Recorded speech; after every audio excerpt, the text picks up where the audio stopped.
Doctor Ambedkar international mission Australia के तत्वावधान में आयोजित बाबा साहब डॉक्टर भीमराव अंबेडकर की 134वीं जयंती समारोह सिडनी के सभी आयोजकों का मैं आभार व्यक्त करता हूं कि उन्होंने मुझे आपसे मिलने का, रूबरू होने का मौका दिया और इस जयंती समारोह में शामिल आप सभी लोगों को मेरा यानी डॉक्टर लक्ष्मण यादव का क्रांतिकारी जय भीम, जय मंडल, जय संविधान है, इंकलाब जिंदाबाद है। साथियों, आज बाबा साहब डॉक्टर भीमराव अंबेडकर की जयंती मनाई जा रही है और मुझे इस बात की बहुत खुशी है कि बाबा साहब डॉक्टर भीमराव अंबेडकर, जिन्होंने इस देश के यानी भारत देश के, जहां मैं बैठा हूं, यहाँ के वंचितों, शोषितों की, गरीबों, कमज़ोरों की, हाशिए पर ढकेल दिए गए करोड़ों लोगों की ज़िंदगी को बदलने के लिए ही काम नहीं किया, बल्कि बाबा साहब डॉक्टर भीमराव अंबेडकर एक ऐसे विश्व रत्न हैं जिन्होंने दुनिया भर के वंचितों, शोषितों को न्याय दिलाने के लिए, इंसान को इंसान के बराबर समझे जाने के एक मानववादी मूल्य का प्रसार किया। और मुझे इस बात की खुशी है कि आज डॉक्टर बाबा साहब की जयंती पर केवल भारत देश में ही उनके चाहने और मानने वाले जश्न और जयंती नहीं मना रहे, बल्कि दुनिया भर में जहाँ भी बाबा साहब के विचारों को मानने वाले लोग हैं, वे जयंती मना रहे हैं। और आज उन्होंने हमें आमंत्रित किया। ऑस्ट्रेलिया के उन तमाम हम सामाजिक न्याय के मानने वालों को, संविधान के मानने वालों को हम इस बात के लिए बधाई देना चाहते हैं कि आपने वहाँ दूर, अपने वतन से दूर रहते हुए अपने विचारों के करीब रहने का ये फैसला लिया है। ये बहुत मुश्किल होता है, वतन से दूर किसी दूसरे वतन में, अलग संस्कृति और अलग परिवेश में रहते हुए भी नए किस्म की चकाचौंध के बीच में बहुत आसान होता है कि लोग भूल जाएं कि उनकी जड़ें कहाँ हैं, किन पुरखों ने संघर्ष करके उन्हें यहाँ तक पहुँचाया है। और मुझे खुशी है कि आप अपनी जड़ों से जुड़े हैं और अपनी जड़ को याद कर रहे हैं। बाबा साहब डॉक्टर अंबेडकर कहा करते थे कि जिस समाज की सामाजिक और सांस्कृतिक जड़ें गहरी नहीं होती हैं, उनके राजनीतिक फायदे भी नहीं मिलते। आज आपकी इस कमेटी ने यानी doctor Ambedkar international mission Australia ने जब हमसे ये निवेदन किया कि हम इस जयंती समारोह में शामिल हों, तो हम जैसे लोग जो उत्तर प्रदेश के आजमगढ़ से जब ये खेत में गाय भैंस चराया करते थे, गरीब किसान ओबीसी परिवार में पैदा हुए, सामान्य पृष्ठभूमि में पैदा हुए, कृषि और पशुपालन के पेशे में पुरखे गुजर गए और उन्हें भी शूद्र बनाने की कोशिश कर दी गई, हाशिए पर ढकेला गया। मैं ये मानता हूं कि मेरे परिवार ने कलम और किताब की अहमियत समझी, हमें पढ़ाने के लिए इलाहाबाद यूनिवर्सिटी में भेजा। मैंने इलाहाबाद यूनिवर्सिटी टॉप की, अपने बैच का पोस्ट ग्रेजुएट का टॉपर रहा। मैं दिल्ली विश्वविद्यालय पहुंचा, वहां से पीएचडी की, 14 साल दिल्ली विश्वविद्यालय में असिस्टेंट प्रोफेसर एडहॉक बेसिस पर रहा। मुझे लगता रहा कि मेरे परिवार वालों की कुर्बानी और मेहनत से, उनके त्याग से मैं यहाँ तक पहुँचा हूँ, और जो सच भी है। लेकिन जब मैंने अपने विचारों को जाना, अपने सामाजिक और सांस्कृतिक अतीत को जाना, और ये बात मैं हर जगह दावे से कहता हूँ कि आज जाने कितने परिवारों के ओबीसी, एससी, एसटी, ओबीसी परिवारों के जाने कितने परिवार चाहते थे कि उनके बच्चे अच्छी शिक्षा पाकर के आगे बढ़ें, मगर ये कभी संभव नहीं होता अगर इस देश में बाबा साहब डॉक्टर अंबेडकर का संविधान न होता और मंडल कमीशन ना होता, तो मैं आज यहाँ नहीं होता। इसलिए मेरे लिए वो एक वैचारिक जड़ है। मेरे लिए बाबा साहब डॉक्टर अंबेडकर केवल दलितों के नेता नहीं, केवल अछूतों का उद्धार करने वाले महानायक नहीं है, केवल संविधान की प्रारूप समिति के अध्यक्ष नहीं है। मेरे लिए डॉक्टर अंबेडकर और मेरे जैसे अनगिनत करोड़ों ओबीसी के लिए भी बाबा साहब डॉक्टर अंबेडकर न्याय के, समता के, विचार के, मानवता के एक ऐसे नायक हैं जिनकी कुर्बानी और जिनकी मेहनत का फायदा इस देश के ओबीसी को भी मिला, इस देश के दलित को तो मिला ही मिला, इस देश के आदिवासी को मिला, महिलाओं को मिला, गरीबों को मिला, पिछड़ों को मिला, आदिवासियों को मिला, सबको मिला जो भी कमजोर रहा हो। इसलिए doctor Ambedkar idea of India के सबसे बड़े आइकॉन है। मैं डॉक्टर अंबेडकर को यहां से देखता हूं और मैं जानता हूं कि दुनिया में कोई दूसरा शख्स इतना बड़ा नहीं हुआ जिसकी कई महीनों तक जयंती मनाई जाए, और मुझे खुशी है कि केवल भारत ही नहीं दुनिया भर में उनकी जयंती मनाई जाती है। डॉक्टर अंबेडकर को याद करने के बहुत विस्तार से फलक है। डॉक्टर अंबेडकर की लड़ाई मंदिर मस्जिद की, हिंदू मुसलमान की लड़ाई नहीं थी, और आज इस तरह की लड़ाइयों को थोपा जा रहा है। डॉक्टर अंबेडकर की लड़ाई कलम और किताब की थी। डॉक्टर अंबेडकर का सबसे प्रिय वाक्य जो मुझे लगता है, एजुकेट, ऑर्गेनाइज, एजिटेट। उसमें सबसे पहली चीज उन्होंने लिखी एजुकेट। हम लोग यहां पहुंचे तो एजुकेशन से पहुंचे, कलम से। और मैं उस कलम की ताकत को समझते हुए जब लिखने, पढ़ने, बोलने का काम किया, सामाजिक न्याय की बात की, पूरे भारत में घूम घूम कर बाबा साहब डॉक्टर अंबेडकर के मिशन को बुलंदी से रखा कि डॉक्टर बाबा साहब अंबेडकर के सपनों का भारत बनाना है, ज्योतिबा फूले के सपनों का भारत बनाना है, ईवी रामास्वामी नायकर पेरियार के सपनों का भारत बनाना है, डॉक्टर लोहिया के सपनों का भारत बनाना है, मंडल के सपनों का भारत बनाना है। हमारी नौकरी छीन ली गई। मैंने किताब लिखी, प्रोफेसर की डायरी, कभी मौका मिले तो पढ़िएगा। वो हिंदी में भी है, इंग्लिश में भी है, वो मराठी में भी है, वो उर्दू में ट्रांसलेट हो रही है, उड़िया में आने वाली है, और वो पंजाबी में भी है। और उस किताब में मैंने यही लिखा कि बाबा साहब इसलिए बने क्योंकि उन्होंने शिक्षा पाई। कुल मिलाकर के 32 तरह की डिग्रियां उनके पास थी, और सारी ओरिजिनल डिग्रियां थी। हम जैसे लोग भी यहां तक पहुंचे तो उस शिक्षा की बदौलत पहुंचे। बाबा साहब मेरे लिए एजुकेशन के, कलम और किताब के, ज्ञान के सबसे बड़े आइकॉन हैं, और इसलिए बाबा साहब को मैं याद करता हूं। मुझे जो टॉपिक दिया, और वो टॉपिक बाबा साहब की पूरी जीवन यात्रा, पूरे संघर्ष, पूरे दर्शन और स्वप्न के बीच में जो सबसे खास रखता है, उस किताब का मजमून केवल यही था, मैं बागी रहूंगा हमेशा उन महफिलों का जिसमें शोहरत तलवे चाटने से मिलती हो। हमने तलवे चाटने नहीं सीखे। हमारे नायक फूले अम्बेडकर पेरियार हैं, जिन्होंने बुलंदी से सच और हक की लड़ाई लड़ी, मानवतावादी लड़ाई लड़ी है। और इसीलिए मैंने अपनी किताब में लिखा कि जुल्म के साए में लब खोलेगा कौन, और हम भी चुप रहे तो फिर बोलेगा कौन। हम बोलेंगे कि हमारे लिए सोशल जस्टिस की आइडियोलॉजी तथागत बुद्ध के प्रज्ञाशील करुणा की आइडियोलॉजी है। हमारे लिए सोशल जस्टिस और सामाजिक न्याय की आइडियोलॉजी तथागत बुद्ध के बाद महात्मा कबीर की है, संत गुरु रविदास की है। महात्मा कबीर ने लिखा कि साच कहो तो मारन धावे झूठे जगपतियाना जी, संतो मानुस तन बौराना जी। कबीरा खड़ा बाजार में लिए लुकाठी हाथ, जो घर जा रहे हो अपना चलो हमारे साथ। संत कबीर को आइडिया ऑफ इंडिया के बुनियाद में और मानवतावादी विचार के बुनियाद में मैं मानता हूँ।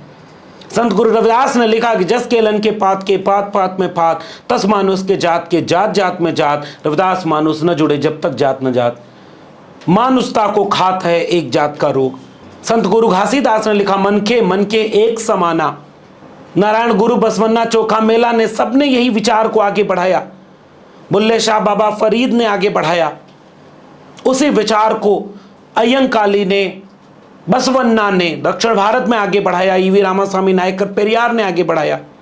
बाद के दिनों में छत्रपति शाहू जी महाराज ने, महात्मा ज्योतिबा फूले ने गुलामगिरी लिखी, कलम और किताब की बात की, स्कूल कॉलेज विश्वविद्यालय की बात की। बाबा साहब डॉक्टर अंबेडकर इसीलिए तथागत बुद्ध, संत कबीर और ज्योतिबा फूले तीनों को अपना वैचारिक गुरु मानते थे। और मैं उन तीनों के साथ बाबा साहब डॉक्टर अंबेडकर को चौथा अपना गुरु जोड़कर मानता हूँ।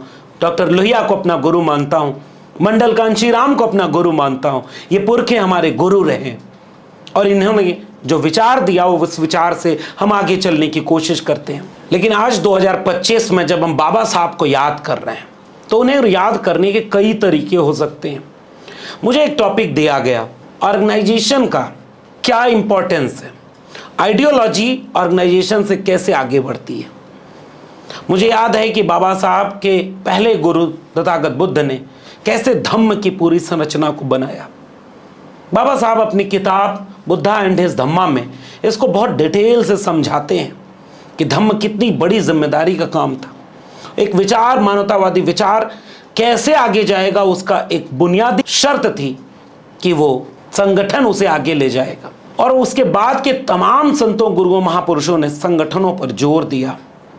बहुत पीछे इतिहास में न जाऊं तो ज्योतिबा फूले ने सत्य शोधक समाज बनाया, और सत्य शोधक समाज के जरिए सत्य का शोधन, सत्य क्या है, वो कैसे पहचान में आएगा और उसे समाज तक कैसे जोड़ा जाए, वह संगठन के जरिए ही संभव है।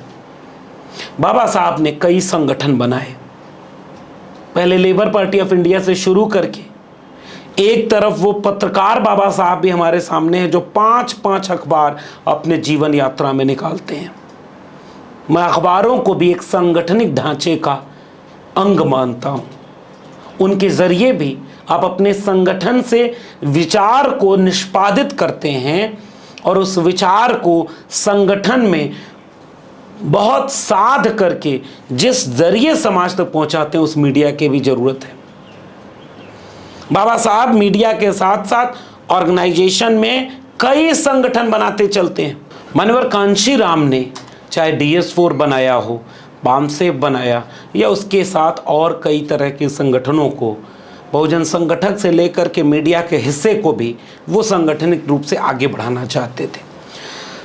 इस देश में जितने भी सामाजिक न्याय के विचारक रहे हैं, उनके बीच भी संगठनों की एक बड़ी भूमिका रही है। लेकिन मैं आज की बात करूं, अगर संगठन बहुत ज़्यादा हो गए हैं तो बहुजन समाज के लिए आज की तारीख में देश में या दुनिया में संगठन नहीं है, इसकी समस्या नहीं है, जबकि बहुत ज़्यादा संगठन हो गए, इसकी समस्या हो गई। लेकिन इसको 2 तरीके से समझा जा सकता है। एक कि अगर पूरे बहुजनों का एक संगठन होता, एक छतरी बड़ी होती, अनुशासित होता, विचारधारा के लिए समर्पित होता, सक्रिय रहता, तो बहुत तेजी से, ताकतवर तरीके से वो देश की सत्ता, संसाधन, अवसर, सम्मान सबकी लड़ाई लड़ता और आज ताकत में होता, सत्ता में होता। वो हाशिए पर नहीं होता। जिसकी आबादी 90% इस देश में हो, जिसको बहुजन कहते हैं, schedule caste, schedule tribe, other backward communities, minorities, जो हाशिए का समाज है, ढकेला हुआ समाज, तो अगर एक ऑर्गेनाइजेशन होता तो वो यूनिटी दिखती, और एक ऑर्गेनाइजेशन नहीं है तो वो एक जगह चैनलाइज नहीं है। तो एक नैरेटिव तो ये इस पूरे प्रोस्पेक्टिव को समझने का। इसका दूसरा पक्ष क्या है कि कई संगठन हैं तो कई ज़ारे हाथ हैं, पैर हैं, मुंह हैं। अलग अलग संगठन विचार एक से काम निर्देशित होते हैं, और वो विचार है बाबा साहब अम्बेडकर का, वो विचार है फूले का, पेरियार का, वो विचार है संविधान का। तो अलग अलग संगठन होने का फायदा ये है कि एक ही आयोजन अलग अलग संगठन हजारों लाखों की तादाद में करते हैं, तो ये तो फायदा हुआ। इसका नुकसान ये हुआ कि कभी भी किसी भी इस तरह के मुद्दे पर तब तक एकता नहीं बन पाती थी जब तक सामने से चैलेंज बहुत बड़ा न हो जाए। जैसे 13 पॉइंट रोस्टर आया तो ऐसे तमाम अलग अलग संगठन के मानने वाले लोग एक मंच पर आ गए और हमने मिलकर लड़ाई लड़ी और हम कामयाब हुए। लेकिन जब बड़ी लड़ाई नहीं लड़नी होती थी तो छोटी छोटी लड़ाई लड़ने के वक्त ये सारे संगठन आपस में लड़ते थे। अब मैंने जब बाहर देखा, हर जगह ये दिक्कत है। तो अगर छोटे छोटे संगठन हैं तो उसका एक पॉजिटिव एस्पेक्ट ये है कि वो काम वही कर रहे हैं बाबा साहब के मिशन को आगे बढ़ाने का, और कई अलग अलग फोरम पर कर रहे हैं तो काम आगे बढ़ रहा है, दिख रहा है। एक ही शहर में अगर 5 ऑर्गेनाइजेशन है तो बाबा साहब की जयंती 5 बार मनाई जाएगी, 5 तरीके से लोग इसमें शामिल होंगे, अलग अलग क्षेत्रों में मनाई जाएगी, अलग अलग समय पर मनाई जा सकती है, बशर्ते कि उनमें इतना धैर्य हो कि एक ही समय में एक ही साथ अगल बगल न रख दें। ऐसा भी मैंने देखा है। एक बार मैं एक कार्यक्रम में यूपी में पहुंचा, कानपुर में, तो जिस कार्यक्रम में पहुंचने वाला था बगल वाला पहले ही रोक लिया कि ये भी वही कार्यक्रम है, यही है, यहीं भाषण दे दीजिए, और हम चले गए। बाद में तुरंत हमें पता चला मंच पर बैठने के बाद, अरे सर वो तो बाद वाला है, ये तो हमारा विरोधी है, आप यहाँ कहाँ चले आए। तो मैंने कहा कि भाई विरोधी क्या, ये विचार है, विचार में कोई विरोधी नहीं। फिर बाद में हमने ये शर्त रखी, दोनों मंचों पे ये बात कही कि जो हो रहा है वो ठीक नहीं हो रहा है, आप एक दिन बाद रख लेते, आगे पीछे रख लेते। ये शर्त रखिए कि अगली बार आप एक साथ एक मंच पर बनाएंगे, आयोजन कमेटी बदल लीजिए, एक बार जिम्मेदारी आप निभाइए, एक बार आप निभाइए। अगली बार फिर ऐसा हुआ भी और मैं गया, मुझे अच्छा लगा। तो दोनों एस्पेक्ट हैं ऑर्गेनाइजेशन को लेकर के मेरे। अब मैं इस बात को अगर एक्सटेंड करूं तो मेरा कहना यह है कि एक संगठन दक्षिणपंथी खेमे का बना, उसके 100 साल पूरे हो रहे हैं। 100 साल बाद वो भारत देश के सत्ता पर, संसाधनों पर, नैरेटिव पर, रिसोर्सेस पर, अपॉर्चुनिटीज पर, सब में 10% पॉपुलेशन की हेजेमनी को वो एक ऑर्गेनाइजेशन कैप्चर कर चुका है, और ये रियलिटी है। बाबा साहब ने यूं ही नहीं कहा कि अगर मेरे हित या मेरे देश के हित में टकराव होगा तो मैं देश का हित चुनूंगा। हमसे बड़ा राष्ट्रभक्त कोई नहीं है, लेकिन मेरे समाज के हित और देश के हित में टकराव होगा तो मैं अपने सोसाइटी यानी अपने समाज का हक चुनूंगा, क्योंकि मैं अपने समाज के लोगों के लिए कृत संकल्पित हूं। उन्हें अगर अधिकार नहीं मिला तो हमारे पढ़ने का, हमारे आगे बढ़ने का कोई मतलब नहीं। इसलिए चाहे वो कॉन्स्टिट्यूशनल असेंबली में बोल रहे हो, चाहे वो सड़क पर आंदोलन करते हो, चाहे वो दीक्षा भूमि में खड़े होकर बोल रहे हो, चाहे वो किसी सेमिनार को एड्रेस कर रहे हो, या 1955-56 के आसपास बीबीसी को इंटरव्यू दे रहे हो, उनके लिए डेमोक्रेसी का, उनके लिए कॉन्स्टिट्यूशन ऑफ इंडिया का, उनके लिए इक्वालिटी का मतलब यही है कि उस कम्युनिटी तक वो चीजें पहुंची कि नहीं, एम्पावरमेंट हुआ कि नहीं, इक्वालिटी आई कि नहीं। इससे तय होगा कि हमारी पॉलिसी, हमारी स्ट्रेटजी सही दिशा में है या नहीं।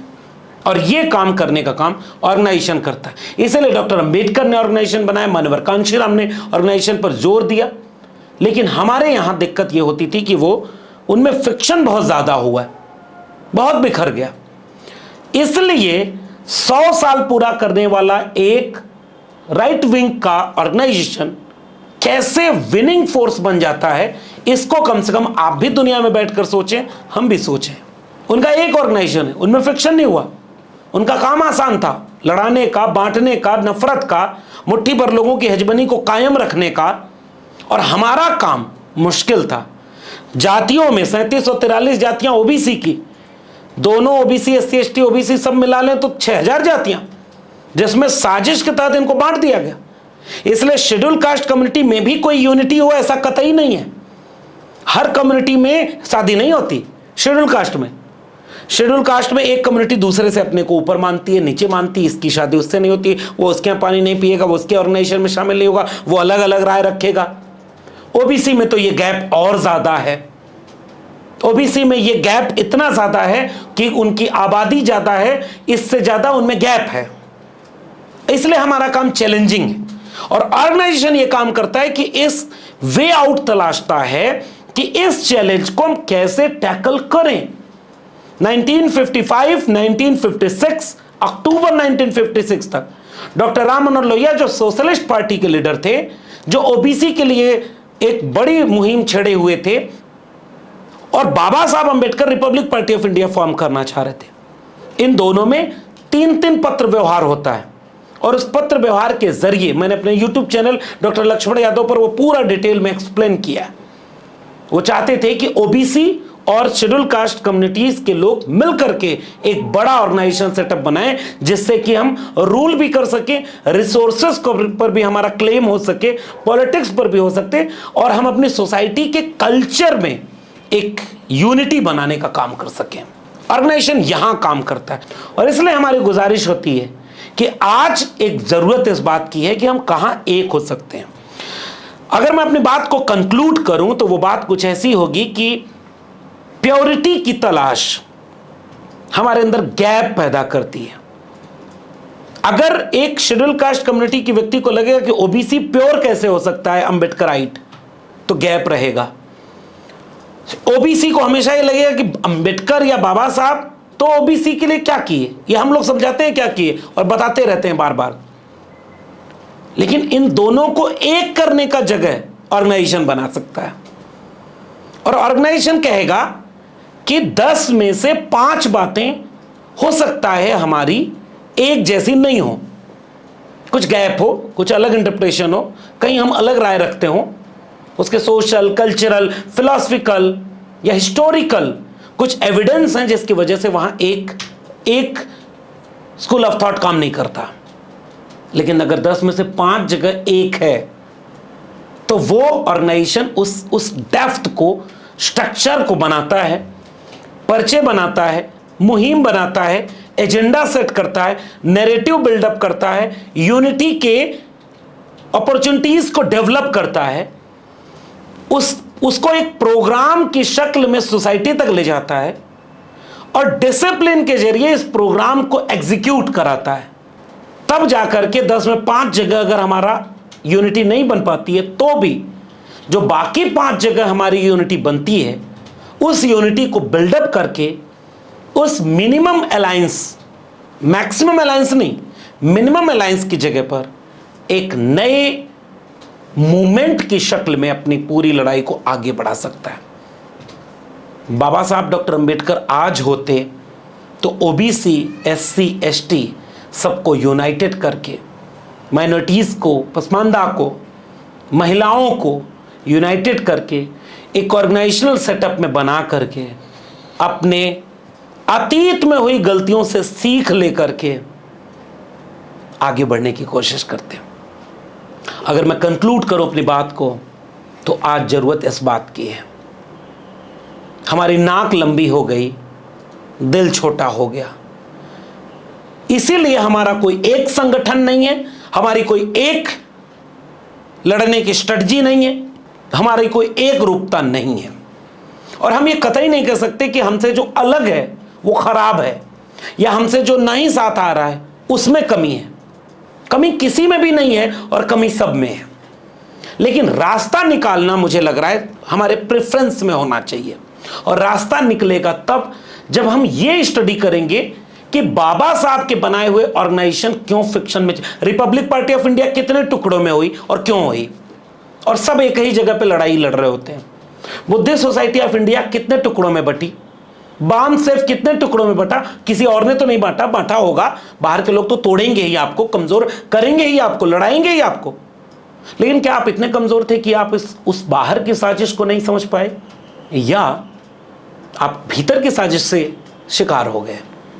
तो हिस्ट्री में जाना इसलिए ज़रूरी है कि वहाँ हुई गलतियों को सीख लें, समझें और आगे वाली गलती को ठीक कर लें। और दुनिया भर के लोग मिनिमम अलायंस बना करके क्या हम एक मिनिमम यूनिटी बना सकते हैं, और वो यूनिटी पॉसिबल होगी ऑर्गेनाइजेशन के तहत। शिक्षित बनो, संगठित रहो, संघर्ष करो। इसको लोग दूसरे ढंग से भी एक्सप्लेन करते हैं, एजुकेट, ऑर्गेनाइज एंड एजिटेट। शिक्षित करो, ऑर्गेनाइज्ड करो, संगठित करो और संघर्ष करो। बाबा साहब डॉक्टर अंबेडकर को याद करने का मतलब यह है कि हम उस वाक्य को याद करें कि बड़ी मुश्किल से ये कारवां यहाँ तक लाया हूँ, इसे आगे ले जाना, और अगर आगे न ले जा पाओ तो वहीं छोड़ देना, पीछे मत जाने देना। मगर इट्स रियलिटी कि बाबा साहब अंबेडकर का कारवां पीछे ले जाया जा रहा है। हम कोशिश करें कि हम उसे वहीं रोक तो लें, और अगर रोक लेंगे तो आगे बढ़ेंगे। ऑर्गेनाइजेशन इसका सबसे इम्पोर्टेंट एस्पेक्ट है। बिना ऑर्गेनाइजेशन के जो आइडियोलॉजी है वो आइडियोलॉजी ग्रास रूट तक पहुंचाना मुश्किल होता है। ऑर्गेनाइजेशन एक कवर्ड अम्ब्रेला की तरह अटैक से भी लोगों को बचाता है और आइडियोलॉजी को सोसाइटी तक पहुंचाता है। बाबा साहब डॉक्टर भीमराव अंबेडकर की 134वीं जयंती पर हम यह संकल्प लें कि हम मिनिमम अलायंस की तरह थोड़ा नाक छोटी करेंगे, दिल बड़ा करेंगे, भाई हैं, भाइयों की चीज़ों को बर्दाश्त करके और साथ लेकर के आगे बढ़े। जीतने का ये हुनर भी आजमाना चाहिए। जंग अगर भाई से हो तो हार जाना चाहिए, और हम सब भाई हैं। लड़ाने वाले कोई और हैं जो हम सबको लड़ता देखकर एक तरफ मलाई भी खा रहे हैं और खुश भी हैं कि उनको चैलेंज आइडियोलॉजिकल नहीं मिल पा रहा है। हम कोशिश करें कि हम एक आइडियोलॉजिकल ग्रास रूट पर काम करेंगे और बाबा साहब अम्बेडकर के सपनों का भारत, बाबा साहब अम्बेडकर के सपनों की दुनिया जो इक्वलिटी पर होगी, फ्रेटर्निटी पर होगी और एक ऐसा मानव वाला संसार बने जिसमें सब बराबर हैं। हम लोग नारा लगाया करते थे कि बाबा तेरा मिशन अधूरा, हम सब मिलकर करेंगे पूरा। संविधान की रक्षा कौन करेगा, हम करेंगे, हम करेंगे। बाबा साहब डॉक्टर अम्बेडकर ने उस संविधान की शुरुआत में भी एक बहुत बड़ा पैगाम दे दिया, we the people of India. Baba Saheb आई पर जोर नहीं देते थे, वी पर देते थे। और वी का मतलब है यूनिटी, वी का मतलब है ऑर्गेनाइजेशन, वी का मतलब है अलायंस। और वो सब मिनिमम पर बनेगा, मैक्सिमम पर नहीं। मैं इन्हीं बातों के साथ बाबा साहब डॉक्टर अम्बेडकर को क्रांतिकारी सलाम करता हूँ, क्रांतिकारी जय भीम बोलता हूँ, जय मंडल, जय संविधान बोलता हूँ। हम जब भी भटकें, बाबा साहब अपने विचारों और अपनी किताबों के साथ हमें रोशनी दिखाते रहें। इसी उम्मीद के साथ मैं फिर से doctor Ambedkar international mission Australia के अपने ऑर्गेनाइजर का बहुत शुक्रिया अदा करता हूँ कि उन्होंने मुझे आपसे मिलने का मौका दिया।